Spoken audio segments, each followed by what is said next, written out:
Mais um É Daqui no ar. Como você sabe, toda semana nós trazemos aqui para o É Daqui uma pessoa, um empresário, um empreendedor que faz e acontece na sua cidade e principalmente aqueles que estão mais próximos de nós aqui em Indaiatuba, que é o caso hoje do meu queridíssimo João Radovanovic Júnior, que é um consultor de investimentos e mudou de casa.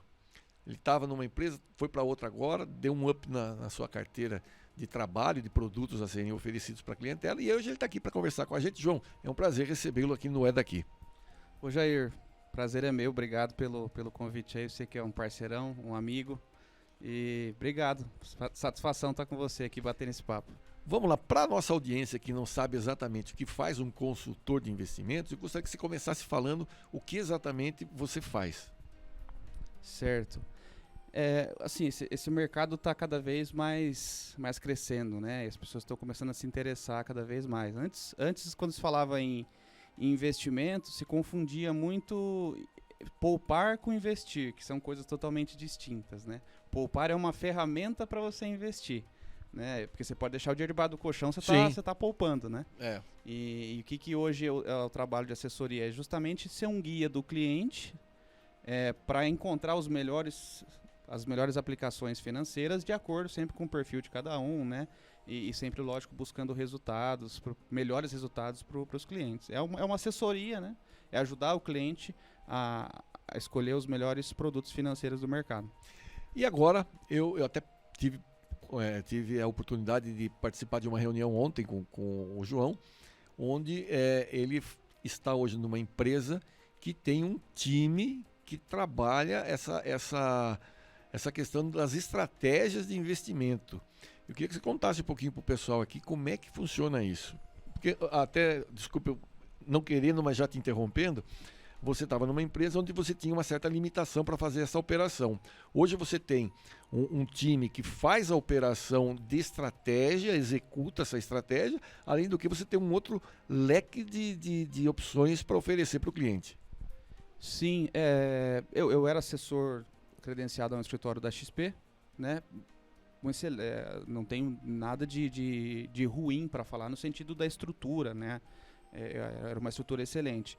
Não foi a questão não tão técnica assim que me fez mudar, foram outras situações. Vou falar um pouco também sobre isso, assim, das coisas que tem desses serviços agregados, né? Mas além desses serviços agregados, que primeiramente foi aquilo que mais me chamou a atenção para fazer a transição, hoje lá dentro da estrutura que eu estou no escritório, como eu sou um cara, por exemplo, que eu estou aqui falando com você, né, a gente é parceiro de network aí na cidade, eu sou um cara muito essa frente comercial, né? Uhum. E se você toma uma frente comercial muito, muito grande, como que você vai ter o operacional? Como é que você vai operacionalizar as coisas? Como é que você vai fazer uma gestão ativa da carteira dos clientes? Eu tenho esse papel, tinha esse papel antes, continuo tendo. Mas hoje eu tenho braços ali dentro muito mais ativos, né? Então, assim, eu sou um assessor assessor mais comercial, eu tenho braços de assessoria técnicas dentro do escritório para montar a estratégia, para acompanhar a carteira diariamente, e isso, nossa, está sendo excepcional, né? Na verdade, tira um peso porque você pode prospectar e correr o mercado com mais tranquilidade. Com mais tranquilidade, porque tem assessores ali técnicos dentro do escritório que eles o tempo todo ali, o dia todo só acompanhando o mercado, estudando o mercado e acompanhando as carteiras dos clientes. Não que eu não, igual eu falei, não que eu não faça isso também, mas hoje eu conto com uma questão técnica muito mais elaborada. Aliás, agora então vamos dizer, você estava na XP, você foi para o BTG Pactual. Isso. Eu abracei um projeto junto com o Marlon, com o Felipe, que eram sócios fundadores do maior escritório na cidade, na época XP, há 16 anos no mercado. E aí tem um outro escritório em Itu, que chamava One Invest. Foi o primeiro escritório da XP no Brasil. Olha aí. Então esses escritórios, eles fizeram a fusão, e dentro dessa fusão, fizeram essa junção e já a fusão ao BTG. Então, o BTG entrou como sócio na operação, junto ao escritório, então hoje está com uma estrutura bem robusta, tá?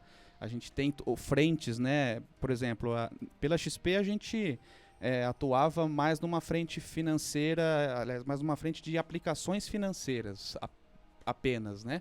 Hoje, junto ao BTG, a gente tem uma parte de crédito bem estruturada, né? Uma parte de serviços bancários também para empresas, por exemplo, o empresário que emite boleto, o empresário que tem folha de pagamento. E se ele quiser usar isso através do BTG, a gente tem esse serviço para oferecer também. Não fica só limitado aos investimentos. Exatamente. Isso está sendo muito bacana. Até consórcio, parece que eu vi lá que vocês também têm um braço de consórcio ali também. Consórcio, seguros, né? Isso também a gente tinha parcerias dentro da XP, atuava com parcerias, né? Tá. Hoje a gente tem essa estrutura dentro mesmo da estrutura do BTG. Tá. Então é bem... E uma coisa que eu ouvi ontem o Felipe falando, né? O Felipe, o nome do rapaz, o Felipe falando, é que o BTG, por exemplo, ele tem algumas carteiras, acho que o termo não é carteira, mas, por exemplo, quando ele fala de energia renovável, ele tem um fundo próprio do BTG que trabalha isso aí. Quer dizer, é um fundo que necessariamente não precisa estar na Bolsa, ou não está na Bolsa, mas é um fundo gerido pelo próprio BTG. Sim, isso também tinha, a gente chama de fundos cetipados, né? Cetipado, ele significa que ele não é negociado em bolsa, então ele não fica sofrendo aquela volatilidade de bolsa de valores. Ele tem uma estabilidade maior porque não tem essa oferta e demanda. Mas o cetipado ele pode abranger várias estratégias diferentes. Pode ser como infraestrutura, como ele falou ontem, pode ser voltado ao ramo imobiliário diretamente, né? Empreendimentos. Você falou da energias renováveis, então essas estratégias podem mudar, né? Mas a característica do cetipado é você ter um recebimento de dividendos pré-estabelecido sem ficar sofrendo a oscilação do mercado, de bolsa, né? Esses produtos assim na parte de investimentos não tem o que falar em relação à XP. A XP é muito completa, né? O que de fato para nós agregou muito no BTG é ter esses serviços também, mais a parte bancária muito bem elaborada. Tá. Que é, na verdade, o grande diferencial. O grande diferencial. Porque o BTG é um banco, antes de mais nada. Sim, não o BTG é um banco. Ele começou como banco e foi se consolidando também como corretora. A XP já iniciou como corretora, se consolidou como corretora e ainda continua. Se mantém nesse business, né? Não sei se um dia vai ter algum tipo de mudança, mas para nós, nesse momento o Marlon fala uma frase, né? Não é o que nos trouxe até hoje, alguma coisa assim, não é o que nos trouxe até aqui que nos fará seguir, alguma coisa assim, né? Mas então, justamente isso, a gratidão, né? O crescimento que a empresa teve junto à XP, isso aí não tem o que discutir. Nesse momento foi entendido que seria melhor fazer uma transição, que iria agregar mais valor, mais recursos. E buscar um voo mais alto, na verdade. Acho que é por aí. Acho que foi isso. O João, agora me diz uma coisa, como é que você está avaliando o mercado? Que você mesmo falou no comecinho da nossa entrevista, que hoje tem muitas opções, até um pouquinho antes de nós começarmos a gravação, eu mostrava para ele uma empresa que é uma corretora, incentivando as pessoas através do Instagram a aplicar pequenas quantias a partir de R$100 nos fundos imobiliários. Então hoje tem muita opção, né, para você fazer algum tipo de investimento, e coisa que antigamente a gente só via nos bancos, você só conseguia fazer algum tipo de aplicação dentro dos bancos tradicionais, vamos chamar assim. E hoje tem muitas corretoras e tudo mais, que qualquer pessoa vai na internet, acaba acessando e faz por ali, enfim. Mas de uma certa forma eu queria a sua opinião, como é que você está avaliando o mercado, né, que nós já saímos de um governo, havia uma perspectiva ruim para o ano passado e foi positiva. Esse ano aqui está sendo positiva também a perspectiva, talvez não no ritmo que a população gostasse, que o mercado quisesse, mas eu vejo como positivo os movimentos que estão sendo feitos no sentido da economia entrar nos eixos. Aí, agora na ponta de cá, eu queria a sua percepção, como é que você está sentindo o mercado? Jair, primeiro que você tocou no ponto dessas ofertas que tem, né? Então, realmente, o mercado, as corretoras, quando surgiram no passado, só trabalhava com bolsa de valores, né? Renda fixa você só tinha nos bancos. Hoje você tem renda fixa, as corretoras são completas no âmbito de investimentos, tem todos os produtos financeiros, né? E você tem muitas opções para escolher. O que de fato diferencia você ter um escritório, um assessor, é justamente ter alguém para auxiliar, né? Ter alguém ali para estar acompanhando, para gerir a carteira com você, para dar boas sugestões, para ajudar nesse planejamento, né? E o mercado financeiro, em geral, a gente, na posição de assessor, né? A não ser que venha crises inesperadas, né? Baque, como já aconteceu em 2008 e tudo mais. 2008, aí você pega 2020, pandemia, né? Se não acontece algum cenário assim extremamente inesperado que causa um impacto muito grande na economia, né? A questão governamental a gente vai sempre entender as melhores oportunidades, né? Se um governo tende a investir em determinado setor, que a gente vai enxergar aquele setor como favorável para investir, num determinado outro governo não tem uma perspectiva mais voltada para outro setor.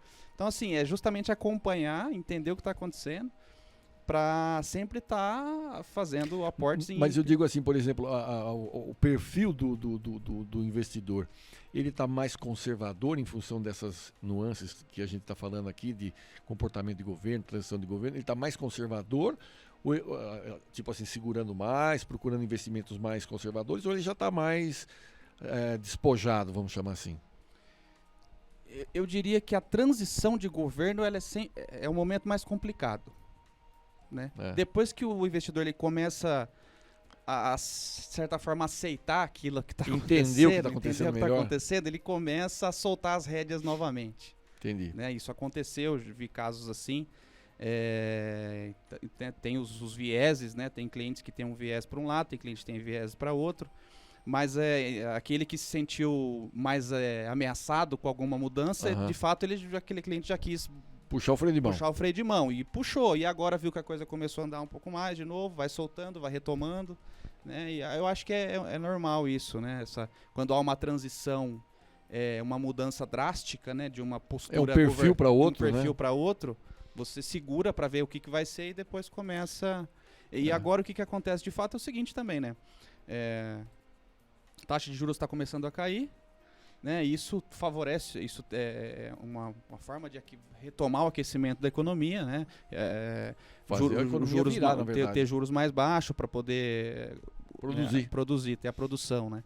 E então, assim, automaticamente a bolsa já começa a subir mais. Né, o apetite para a bolsa já volta, porque se você tem uma taxa de juros que está caindo, a renda fixa começa a ficar pouco atrativa. E aí começa a voltar a aplicação em bolsa, né? Então isso também faz com que o Ibovespa suba, né, de pontuação, cresça, volte a crescente no mercado de bolsa. Então é isso. A tendência sempre é o dólar para baixo, bolsa para cima, que é um cenário, na minha opinião, bastante favorável para o mercado. Agora, se o dólar começa a oscilar também, dá uma certa temeridade em questão de bolsa, o pessoal também começa a recuar, porque o meu entendimento, né, posso estar totalmente equivocado, é que as pessoas que são mais conservadoras, quando elas começam a ver que um cenário vai mudar, ou está prestes para mudar, elas correm para alguma coisa que elas têm certeza que aquilo não vai escorregar na mão dela, não quer deixar dinheiro em banco, compra dólar, compra moeda estrangeira, compra terreno. E eu já vi muito acontecer isso, principalmente nesses anos passados, quando a gente percebe que a economia começa a se deteriorar, eu vejo que é uma corrida para isso. E eu trabalhei um bom tempo no mercado imobiliário, né, com empreendimentos e tudo mais, e as pessoas faziam apostas certeiras em imóveis com aquela velha história, né? Como é que é? Quem compra imóvel, quem compra terra não erra. Alguma coisa assim, que é um ditado antigo, né? E não sei se você também consegue ter essa percepção ou é uma coisa equivocada da minha parte. Então, aí entra muito que a gente... se você não tem previsibilidade, se você não sabe o que pode acontecer, você não pode colocar todos os seus ovos na mesma cesta. Então, esse é o principal conceito que a gente fala. Diversifique. Diversifique sempre, né? Se você pega o teu patrimônio e fatia ele em várias estratégias, você se blinda de possíveis situações. Se você tem uma fatia do patrimônio em dólar e a moeda nacional se desvaloriza demais, você se protegeu. Você, né, tem uma fatia ali que se valorizou, que você não perdeu o valor, não perdeu o seu poder de compra. Isso serve para os outros mercados, bolsa, renda fixa. Poxa, um momento estressado de mercado, muita coisa assim que a gente não sabe o que vai acontecer com a economia. sai da bolsa, vai para renda fixa para segurar, para depois entender o que de fato está acontecendo e se vai estabilizar, se não vai. Mas a bolsa ela oscila, isso é histórico. O investidor que tem paciência, que sabe que o mercado é próspero, né, e vai e compra bons ativos, por mais que em algum momento de estresse haja algum momento de estresse, como pandemia e tudo mais, se você tem empresas boas na sua carteira, elas vão retomar depois o preço, né, e vão valorizar novamente. Mas assim, basicamente nesse sentido que você falou, diversifique. Tenha imóveis, tenha ações, tenha renda fixa, tenha investimento internacional para valorizar o dólar, né, o teu patrimônio frente a tua moeda, frente à moeda nacional, frente à moeda estrangeira. É isso, é diversificação. Eu vi uma reportagem essa semana, inclusive, que o poder de compra do brasileiro em 10 anos caiu 50%. Ou seja, se 10 anos atrás você comprava 100, com o mesmo dinheiro hoje você compra 50.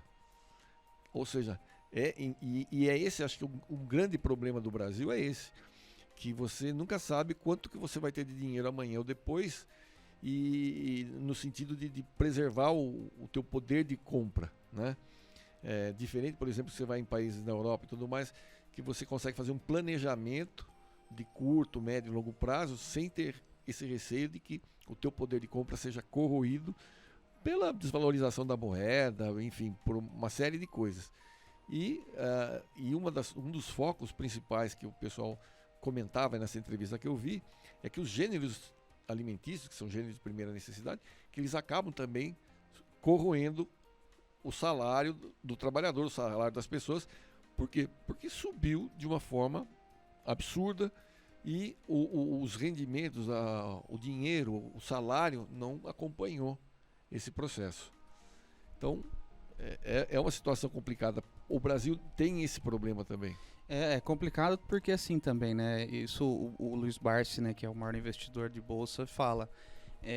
A gente não pode se apegar ao índice de inflação, né? Porque o índice de inflação ele não representa a inflação real. A inflação é muito maior. A inflação é muito maior. Por isso que ele fala, a renda fixa não é investimento para se ganhar dinheiro. É perda fixa. É perda fixa, né?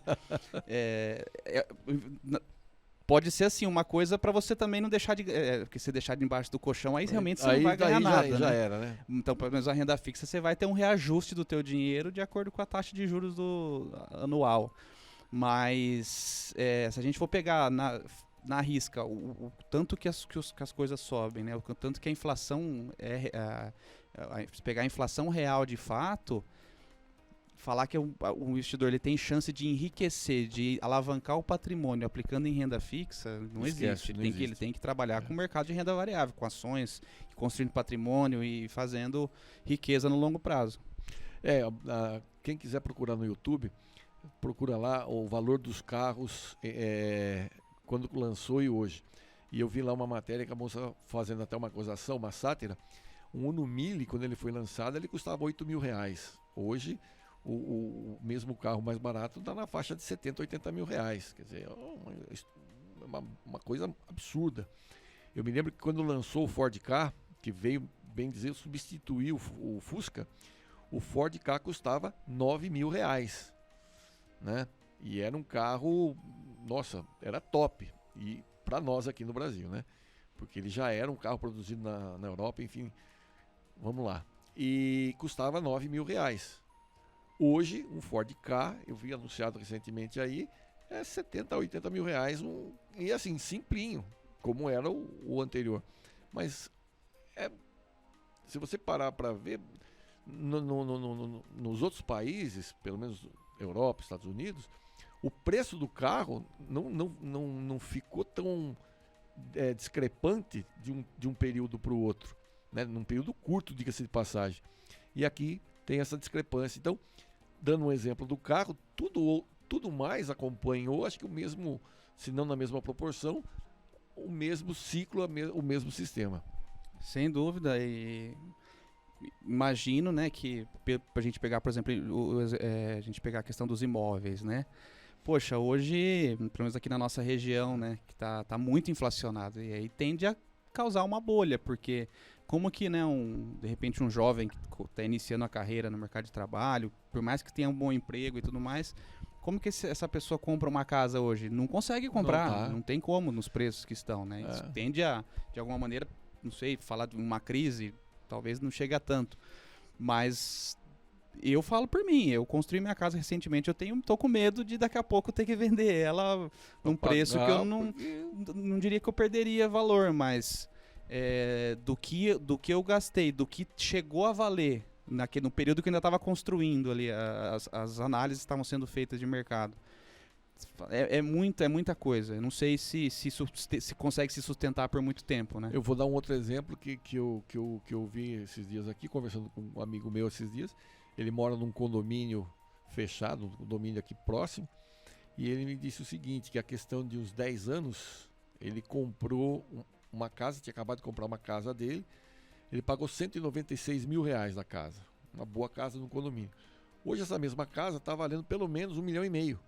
Em 10 anos. Então, e o salário dele aumentou nessa proporção. Não. Então, a pessoa, quem tá iniciando não tem condição de comprar, né, um imóvel assim. É assustador, realmente. O mercado imobiliário nosso é algo assim que assusta realmente. Mas, enfim, esse é o nosso Brasil, o nosso momento. E por aí vai. João, nosso horário está chegando no final. Quero agradecer demais a sua participação aqui no É Daqui e dizer para você voltar outras vezes, porque realmente é um assunto que, se deixar, a gente vai o resto do dia hoje. Ah, sim, sem dúvida. Tem muito assunto para conversar, né? Não, realmente dá para passar boas horas, né? Mas eu que agradeço aí, Jair. Você sabe que você é um cara muito querido. A gente já criou uma amizade aí, estou à disposição. Tá legal. Mais uma vez, muito obrigado você de casa, obrigado pelo carinho da audiência e da paciência. Lembrando que o nosso É Daqui é um oferecimento do BNI Business Network International. Nós temos 3 grupos na cidade. Procure um grupo, faça uma visita. Se fizer sentido para você, venha participar da maior rede de negócios de network do mundo.